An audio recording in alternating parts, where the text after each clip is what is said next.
While Bermondsey is known for brewing beer since at least the early 19th century, the beer mile of microbreweries, bars and tap rooms along the railway arches sprang up in the 2010s as craft beer grew in popularity across Britain. With rising wage bills, inflation for ingredients such as grain, and higher energy costs, these businesses are finding it increasingly challenging to survive. With the future of London's subculture in trouble, let's see what pubgoers think of craft beer. I am not really a craft beer guy. I tend to find them quite hopsy, quite yeasty, a little bit overrated. I would try one, yeah, sure. No, I don't like it. Not me, I'll have a look whenever I go. I'll have a look and try something new. So if it comes from like a small brewery or something, I'll always give it a go. Yeah. Often they want a lot of money for it. You know, it's not always that reasonably priced. If there's a pub that specifically sells craft beer, then I'll give it a go. But generally, I like Guinness. I'm not sure it's available. I've not seen craft beer here that I could buy. If it was on tap, actually no, probably not. You should go for the names that I know. So, like Asari, Magic. I don't like hoppy beer, so craft beer tends to be quite hoppy, like IPAs and stuff. I don't like those. Not a fan.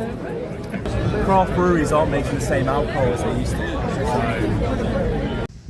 Across the country, 43 British breweries became insolvent in the 12 months to February, including Hackney Brewery in North London and Forpure in Bermondsey, according to the accountancy group UHY Hacker Young.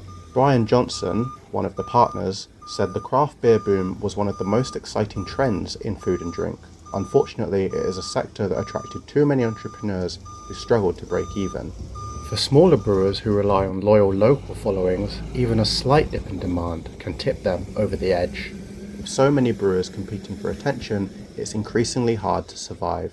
I think that when Reef and Southern Brewing look at numbers like those, the only thing we think is, oh god, we'll try our best not to be one of those. So we're always inventing and doing stuff. Like, for example, we've got a happy hour now, so we got some pints for like £5 or the pints for £6, making it a bit cheaper. Marcin Kloss moved to London from Poland after working as a beer importer. He believes fellow brewers along the mile risk losing their uniqueness.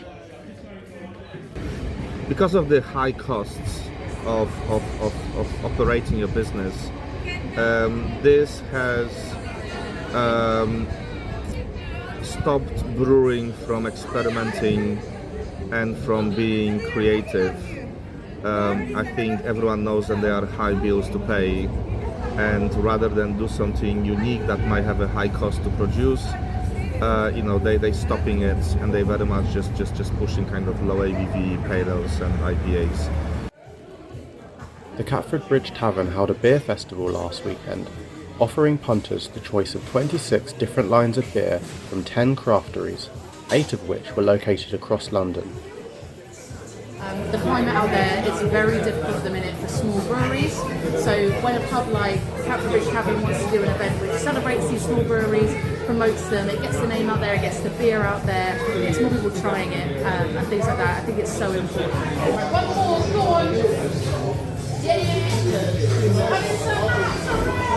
We at Gypsy Hill are absolutely stuck in our ways when it comes to using the best grain that we can, being the most environmentally aware as well. We have 2 carbon negative beers in our selection, working with Wild Farms grain, which is fantastic.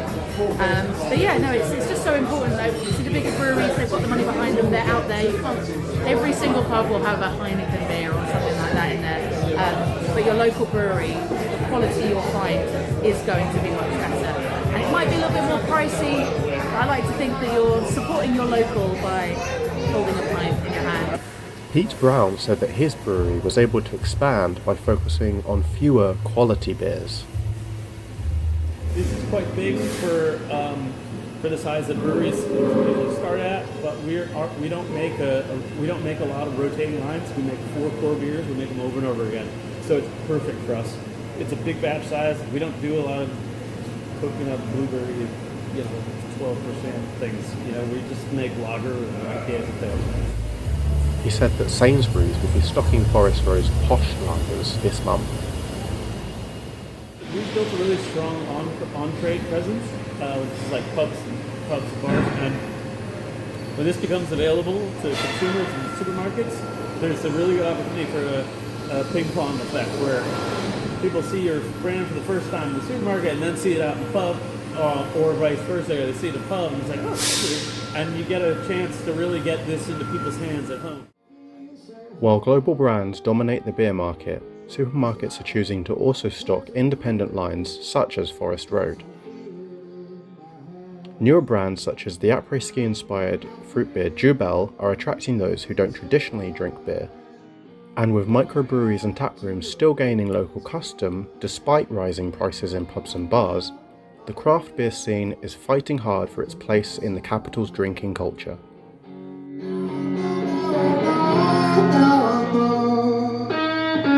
Thank you.